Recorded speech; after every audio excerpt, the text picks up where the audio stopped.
Prime, podcast for curious mind.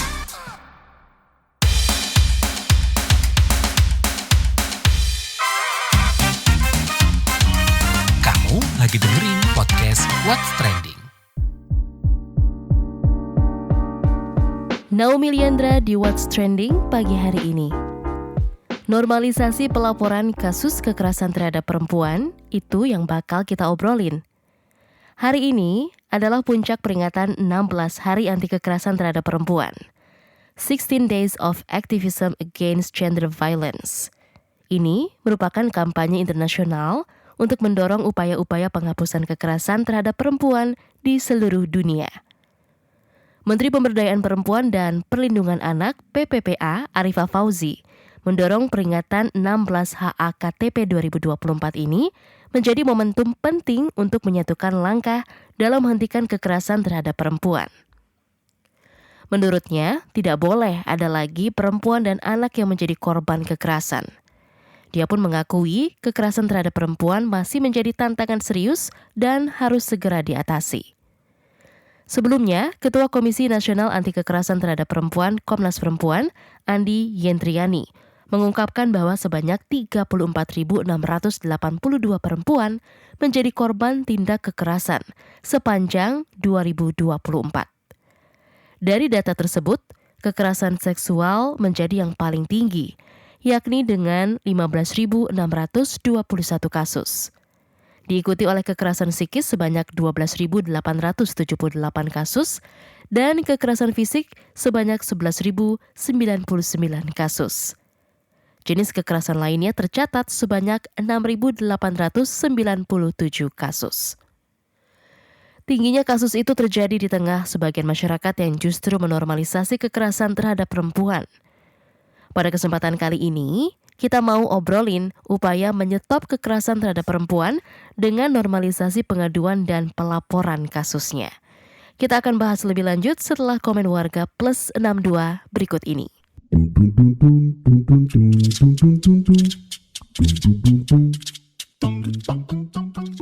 Yang pertama komentar @prixx. Selamat Hari Kekerasan Terhadap Perempuan. Sebuah peringatan, penghargaan untuk perempuan-perempuan kuat di luar sana yang pernah mengalami kekerasan apapun bentuknya. Sekaligus pengingat kalau kamu berhak melawan dan berhak atas rasa aman dan nyaman. Lanjut komentar @praxx. Yang pernah mengalami kekerasan seksual, segera lapor. Tidak ada jaminan pelaku tidak akan mengulangi perbuatannya. Mereka akan selalu berikan ancaman supaya tidak melaporkan perbuatannya. Makanya, segera lapor ke Polres atau penjarakan pelaku. @ALYXX. Hal-hal yang harus dilakukan saat ada yang melaporkan peristiwa pelecehan seksual. Pertama, berpihak pada penyintas. Kedua, berpihak pada penyintas. Ketiga, berpihak pada penyintas. Sebelum nanya dan nagih bukti terjadinya peristiwa kekerasan seksual, tolong berpihak dulu pada penyintas. @desxx. Peluk virtual sesama penyintas pemerkosaan. Ada aja yang gak terima korban nolak ngelapor atau bahkan spill pelaku. I wish masyarakat tahu gimana cara menghormati dan mendukung keputusan korban. Mau itu gak ideal buat kalian, tetapi kembali berpihak dan berpusat sama korban. @jalxx. Pelecehan dan kekerasan terhadap perempuan bisa terjadi tanpa mengenal kapanpun, tanpa mengenal waktu detik, menit, jam. Bisa terjadi dimanapun tanpa mengenal tempat, baik di domestik, publik, dunia kerja. @jxx. Banyak korban tidak melapor karena lingkungan sekitarnya nggak percaya kalau dia korban kekerasan. Beberapa pelaku kekerasan dengan sangat baik menyembunyikan perilakunya, entah dengan status sosial yang tinggi, hubungan yang baik di luar keluarga, religiusitas, dan sebagainya. Yang terakhir, komentar @mamxx. Dan ayo terus bersuara, laporkan para biadab pelaku kekerasan atau pelecehan seksual.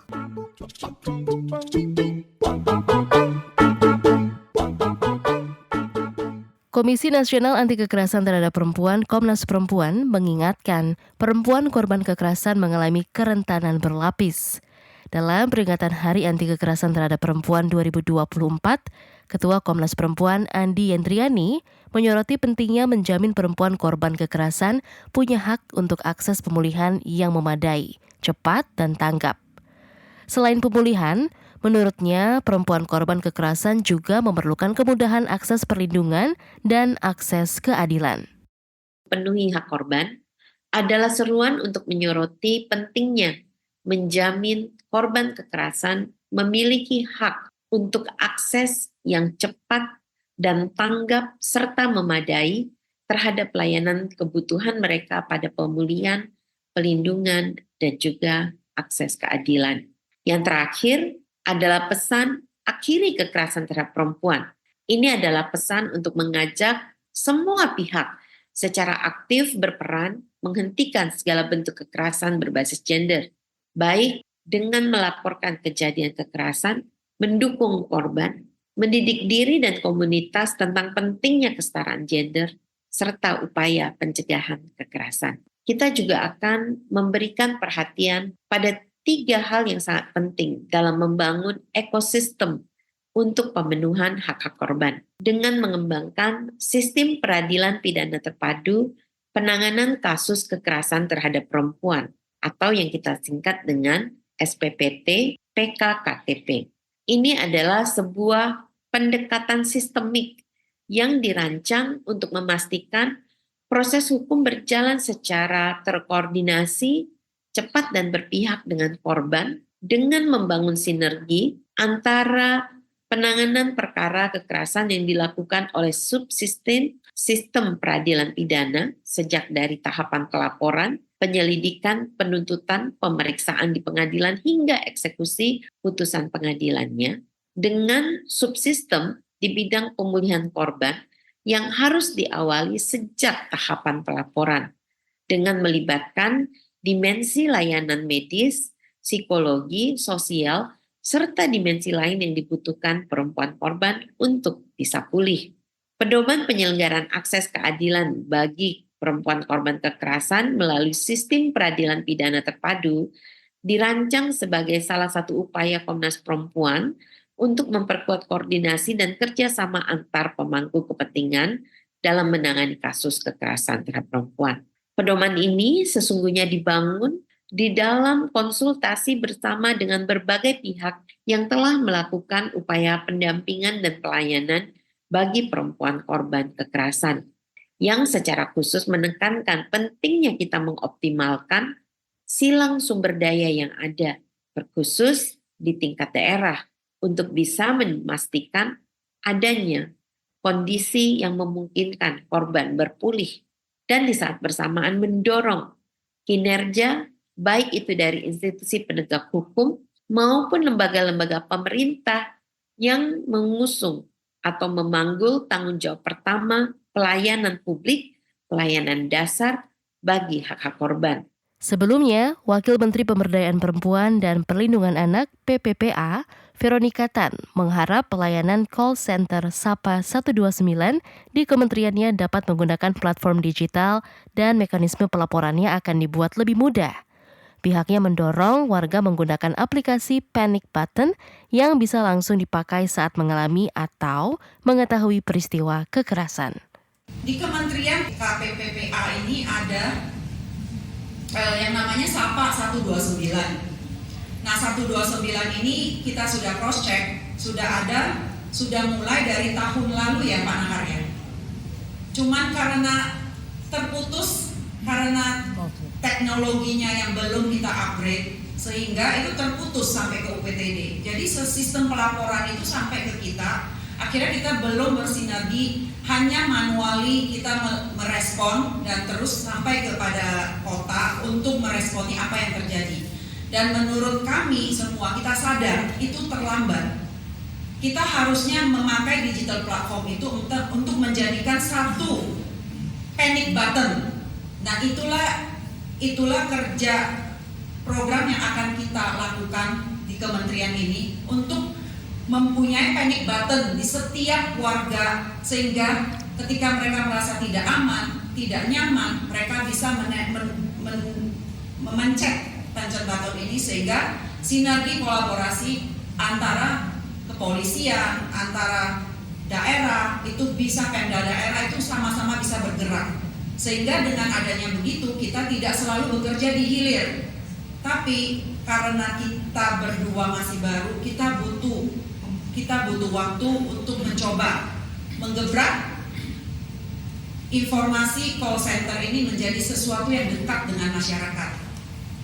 Tentu dengan adanya Rakornas ini, kami semua berharap, kami mengucapkan banyak terima kasih dari Kementerian atas data-data yang diberikan dari KPAI Komisi KPAI ini, karena ini merupakan basic data yang buat kita dari kementerian itu untuk membuat kebijakan yang lebih baik lagi, ada payung hukumnya dan juga ada gerak tangkap cepatnya. Ini menjadi base data buat dari kementerian kita untuk melakukan dobrakan.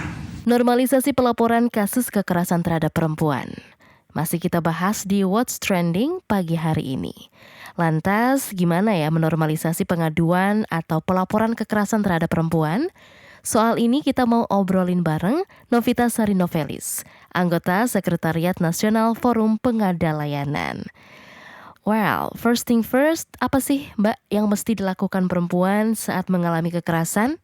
Ya, jadi sebenarnya kalau ngomong terkait siapapun gitu ya yang mengalami kekerasan, khususnya perempuan, karena kan sebenarnya semuanya bisa juga mengalami. Nah, sebenarnya ada beberapa lembaga-lembaga yang baik itu pemerintah maupun layanan berbasis masyarakat yang mereka bisa menerima pengaduan gitu ya dari perempuan korban kekerasan, kemudian juga bisa melakukan pendampingan untuk proses keberlanjutan dari laporan ataupun pengaduan yang dilakukan oleh perempuan korban gitu. Nah, itu sebenarnya hal yang bisa dilakukan. Tapi mungkin faktanya gitu ya masih sedikit, misalnya ketika perempuan mengalami kekerasan kemudian dia melapor itu masih sangat sedikit. Pasti laporan itu sebagian besar mereka melapor ketika kekerasan itu sudah terjadi berulang. Itu sebenarnya situasi yang melatar belakangi gitu ya. Kalau mungkin yang kejadian baru sekali kemudian lapor itu sangat sedikit gitu ya. Kemudian banyak sebenarnya kanal-kanal pelaporan yang misalnya di tingkat kabupaten kota ataupun provinsi ada UPTD PPA gitu ya. Kemudian ada juga lembaga-lembaga lain berbasis masyarakat ya, salah satunya anggota-anggota FPL gitu ya. Mereka yang memang setiap harinya melakukan pendampingan untuk perempuan korban kekerasan, ataupun sebenarnya banyak juga program dari Kementerian Desa kerjasama dengan Kementerian PPA pun ada Desa Ramah Perempuan Peduli Anak gitu. Kemudian ada Pusat Kesejahteraan Sosial ini di tingkat desa gitu. Sebenarnya juga bisa menjadi tempat-tempat untuk pelaporan ataupun pengaduan perempuan korban kekerasan.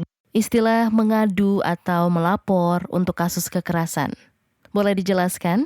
Kalau bagi kami sebagai lembaga layanan gitu ya, ketika korban datang ke kami, ya itu kita anggap sebagai proses pengaduan gitu ya. Karena kan pelaporan ini kan sebenarnya identik dengan ini bahasa hukum gitu kan, yang selama ini digunakan ya dikatakan lapor itu ya misalnya kalau sudah datangnya ke kantor polisi kayak gitu-gitu. Sebenarnya pun tapi di kami kalau anggota layanan ya sebenarnya pengaduan maupun pelaporan ini hal yang sama gitu. Itu adalah upaya yang dilakukan korban untuk mendapatkan penanganan atas situasi kekerasan yang dia alami. Itu sebenarnya ini lebih karena, tapi kalau selama ini kan yang lebih dikenal itu kalau pelaporan itu ya sudah yang ranah-ranahnya untuk proses-proses hukum. Dan masihkah terjadi normalisasi kekerasan terhadap perempuan saat ini? Mungkin ini ya satu hal yang cukup hal baiknya adalah bahwa sebenarnya hal-hal yang dulu bersifat edukasi, misalnya sosialisasi terkait undang-undang penghapusan kekerasan rumah tangga, undang-undang perlindungan anak, atau undang-undang tidak perdagangan orang, ataupun undang-undang yang lainnya. Nah sebenarnya ketika kemudian sekarang itu ditemukan perempuan yang kemudian memilih untuk speak up atas kasusnya, melapor ataupun melakukan pengaduan gitu. Nah ini sebenarnya juga salah satu hal yang berarti masyarakat yang dulu tidak tahu menjadi tahu gitu kan. Nah tapi tahunya ini masih belum komprehensif gitu. Artinya ketika misalnya ada satu perempuan yang dia paham bahwa dia punya hak, kemudian dia bisa melakukan laporan, dia menggunakan haknya, tapi di satu sisi masyarakat secara luas itu masih belum, ketika perempuan ambil proses untuk melaporkan itu masih dianggap hal yang, apalagi kalau konteksnya kekerasan rumah tangga, ini pasti dianggap yang membuka aib keluarga kayak gitu masih sangat mungkin gitu ya. Kemudian pun aku melihatnya tuh menakut-nakutin perempuan itu juga masih banyak. Salah satunya nih kalau misalnya perempuan lapor kasus bahwa dia mengalami korban KDRT dan dia ingin suaminya diproses secara hukum gitu, yang ini otomatis akan berdampak pada proses suaminya dipidana. Nah, ini kenapa ditakut-takutin nanti bagaimana status kamu, kemudian bagaimana nanti keberlanjutan hidupmu. Artinya ini kan proses menakut-nakutin korban gitu ya, yang bukan justru membuat bagaimana agar pelaku ini punya efek jerah, tapi kan yang sering muncul adalah korban ditakut-takutin entah itu oleh APH secara langsung gitu, karena ketika aku dampingi kasus KDRT dulu di kepolisian juga masih sering hal itu yang ditanyain gitu lah, daripada untuk bagaimana agar kekerasan ini tidak berulang, itu yang justru jarang diungkap. Lalu gimana supaya masyarakat justru menormalisasi pelaporan pengaduan atau kasus kekerasan terhadap perempuan? Nah, ngomongin soal edukasi masyarakat, selama ini itu menurutku ada satu hal yang cukup timpang gitu ya. Karena misalnya nih, entah itu dari pusat kah, dari provinsi kah, dari kabupaten, atau bahkan di desa, ketika mereka melakukan upaya edukasi melalui sosialisasi ataupun pelatihan misalnya, ketika itu adalah ngomongin isu kekerasan terhadap perempuan, maka selalu sasarannya hampir kayak misalnya nih, sosialisasi undang-undang PKDRT, itu pasti sasarannya selalu perempuan. Nah, menurutku ini menjadi tidak imbang. Artinya ketika perempuan akhirnya punya pengetahuan bahwa dia, oh ini kekerasan ya, bahwa yang aku alami ini ternyata dilindungi sama undang-undang ya. Nah, tapi di satu sisi, yang selama ini banyak ditemukan sebagai pelaku dalam hal ini adalah laki-laki, mereka tidak mendapatkan informasi itu. Sehingga akhirnya ketika banyak kasus gitu, ketika kasus KDRT dilaporin ke polisi itu, misalnya istrinya sudah punya pengetahuan bahwa dia punya hak, dia lapor nih ke kantor polisi. Nah, suaminya pasti kan berujungnya ya minta maaf bahwa dia nggak tahu kalau itu perbuatan yang melanggar hukum dan semuanya gitu kan. Tapi ini kan muncul ketika dia mau diberikan efek jerah gitu. Artinya ini juga harus menjadi catatan gitu bahwa edukasi ini tidak hanya untuk satu kelompok saja, tapi semua kelompok harus disasar. Ini juga akan nanti yang berkembang di masyarakat gitu. Dengan normalisasi pengaduan atau pelaporan kekerasan terhadap perempuan, mampu nggak ini bisa menekan kasus kekerasan terhadap perempuan karena pelaku nggak bisa lagi nih seenaknya sendiri karena takut dilaporkan? Mungkin ini bisa jadi salah satu strategi gitu ya, karena kalau ngomongin kekerasan perempuan kan dimensinya luas banget gitu ya. Tapi kalau misalnya masyarakat memang mensupport gitu ya, mensupport perempuan-perempuan untuk berani bersuara atas situasi yang dia hadapi, kemudian atau misalnya dukungannya nggak harus yang terlibat, misalnya nih dukungannya nggak harus yang misalnya nganterin untuk proses laporan, nggak, minimal ketika ada perempuan bersuara dia tidak menyalahkan, itu sebenarnya sudah juga dianggap dukungan gitu kan. Dan ya mungkin ini jadi salah satu strategi untuk menekan, artinya akan semakin banyak masyarakat yang aware, yang tahu bahwa oh ternyata kekerasan perempuan ini masalah yang serius ya, yang buktinya banyak nih dukungan dari pihak-pihak mana. Nah, ini yang harus dikencengin gitu ya. Apakah hanya korban yang bisa melakukannya atau orang lain yang menyaksikan kekerasan juga bisa ikut melapor mengadu? Kalau di proses hukum itu kan ada delik aduan dan delik murni gitu kan ya. Nah, artinya sebenarnya ada juga kalau kasus kekerasan seksual nih gitu kan, misalnya itu sebenarnya kayak case ini deh, kasus pemaksaan perkawinan gitu kan.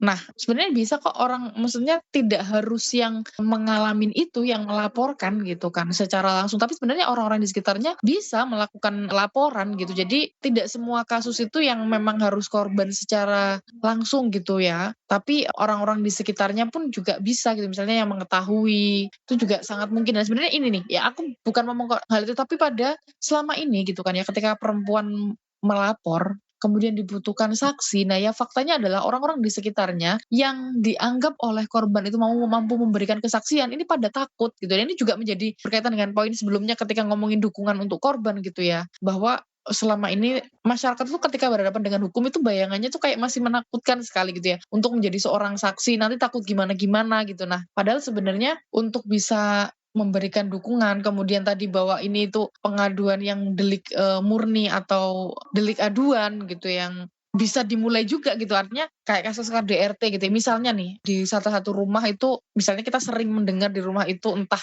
ada orang yang teriak atau misalnya kita mendengar ada pemukulan, sebenarnya kita tetangganya tahu nih. Nah, ini kan kita sebenarnya bisa melaporkan, misalnya dibikin pengaduan aja dulu ke Pak RT bahwa rumah ini kok situasinya begini. Itu kan salah satu hal yang bahwa sebenarnya kita bisa loh melakukan itu gitu kan, tanpa harus si korbannya duluan nih yang harus lapor, kita bisa melakukan hal itu. Tapi ya kembali lagi, ini kesiapan dan keberanian masyarakat untuk menyampaikan dan juga memberikan informasi kepada pihak-pihak yang berwajib atas situasi yang ada di sekitarnya, itu sih kembalinya ke situ. Dan ini kembali lagi kepada tadi, apakah ini masyarakat memilih mendiamkan gitu kan, atau justru terlibat dari bagian yang ikut melakukan upaya penghapusan, melakukan upaya pemutusan rantai kekerasan itu dengan menyampaikan kepada pihak-pihak yang berwajib.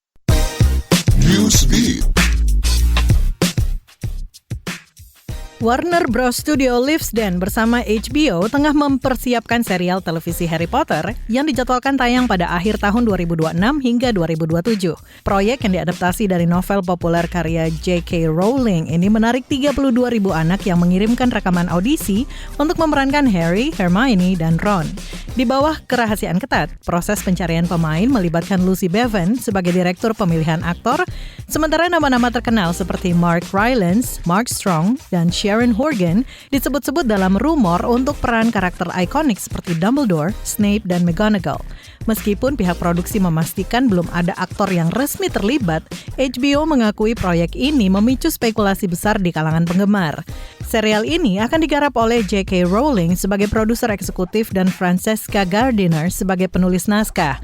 Kabarnya, serial Harry Potter memulai syuting pada musim panas 2025 dan tetap mempertahankan usia karakter yang sesuai dengan versi kanonik dalam bukunya. Peneliti dari Tiongkok kembali menemukan fosil panda raksasa dalam ekspedisi terbaru yang dilakukan di Gua Zhuanghe, Provinsi Guizhou, Barat Daya Tiongkok. Temuan ini menambah daftar fosil panda raksasa yang ditemukan di gua itu menjadi 47 sejak pertama kali dieksplorasi pada tahun 2003. Wang Deyuan, kepala ekspedisi sekaligus peneliti di Akademi Ilmu Pengetahuan Guizhou menyebut Gua Zhuanghe sebagai lingkungan yang sangat mendukung pelestarian fosil. Fosil ini menjadi sumber penting untuk mempelajari evolusi ukuran panda, DNA purba, kebiasaan makan, hingga perubahan iklim dan lingkungan purba. Gua Zhuanghe dengan panjang 437,1 km itu merupakan gua terpanjang di Asia dan ketiga terpanjang di dunia.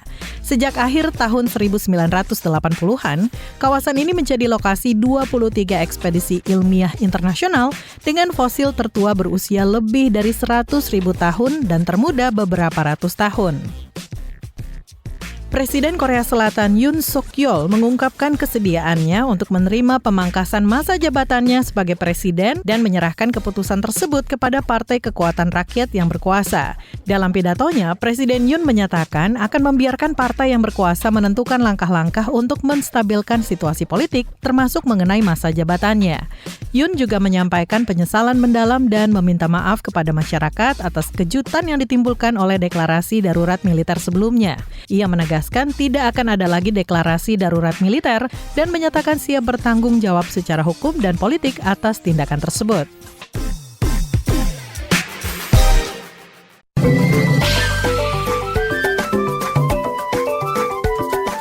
WhatsApp Indonesia. WhatsApp Indonesia, kita mulai dari Kudus, Jawa Tengah. Dinas Sosial Pemberdayaan Perempuan Perlindungan Anak Pengendalian Penduduk dan KB Kabupaten Kudus meresmikan Desa Lau, Kecamatan Dawe sebagai desa percontohan ramah perempuan dan peduli anak yang diharapkan bisa menjadi inspirasi bagi desa lain. Pelaksana tugas Kepala Dinas Putut Winarno menyebut ini merupakan langkah untuk menciptakan lingkungan aman dan mendukung hak perempuan serta anak melalui pemberdayaan ekonomi, pendidikan, pelayanan kesehatan hingga pencegahan pernikahan usia anak. Program ini melibatkan semua elemen masyarakat mulai dari pemerintah desa hingga individu dengan tujuan membangun ekosistem yang mendukung partisipasi aktif perempuan dan memastikan anak-anak tumbuh tanpa ancaman kekerasan, diskriminasi maupun eksploitasi. Berbagai langkah telah diterapkan seperti penguatan wirausaha bagi perempuan, pengenalan budaya lokal untuk anak-anak, pembentukan posyandu, penyuluhan hak-hak perempuan dan anak, hingga pengawasan untuk mencegah kekerasan dan pernikahan di bawah umur. Selanjutnya menuju Jakarta. Komisi untuk Orang Hilang dan Korban Tindak Kekerasan Kontras melakukan pemantauan terhadap kebebasan beragama dan berkepercayaan KBB sejak Desember 2023 hingga November 2024. Wakil Koordinator Kontras Andi Muhammad Rezaldi mengatakan pihaknya mencatat ada 32 peristiwa pelanggaran terkait KBB. Pelanggaran KBB itu umumnya dialami kelompok agama minoritas seperti penganut agama Kristen dan umat Buddha maupun kelompok seperti Ahmadiyah dan Syiah. Kata dia, 32 peristiwa itu terdiri antara lain 9 tindak pengrusakan, 9 persekusi, 9 pelarangan ibadah, 4 penyegelan fasilitas rumah ibadah, dan 4 pembubaran paksa ibadah. Dalam catatan Hari HAM 2024 yang disusun Kontras, mayoritas insiden terjadi di tempat peribadatan yang harusnya menjadi ruang aman untuk menjalankan hak beragama tanpa ancaman atau gangguan. Terakhir mampir ke Solo, Jawa Tengah. Pemerintah Kota Solo menetapkan satu gereja di wilayahnya menjadi bangunan cagar budaya. SK Wali Kota diserahkan langsung ke pengurus Gereja Protestan Penabur Indonesia bagian Barat GPIB dan penempelan prasasti BCB di dalam kompleks gereja. Juru bicara pengurus GPIB Solo, Neftali Sukoko mengatakan, penetapan BCB ini menjadi kado terindah bagi jemaat menjelang Natal. Menurut Neftali, gereja peninggalan Belanda ini menjadi saksi sejarah di Solo ratusan tahun silam. Sementara itu, juru bicara tim ahli BCB Pemkot Solo, Kono mengatakan, kajian dilakukan melibatkan ahli berbagai bidang antara lain sejarawan, budayawan, arsitek, dan sebagainya. Dampak penetapan bangunan cagar budaya antara lain menjadi objek wisata baru, pendampingan revitalisasi bangunan, bantuan biaya perawatan dari pemerintah, dan sebagainya. GPIB mampu menampung 150-an jemaat berbagai usia. Demikian WhatsApp Indonesia hari ini. Terima kasih ya sudah mendengarkan What's Trending KBR Pagi. Jangan lupa terus dengarkan podcast What's Trending di kbrprime.id dan juga aplikasi mendengarkan podcast lainnya. Naomi Liandra pamit, stay safe and happy. Bye. Kamu lagi dengerin podcast What's Trending.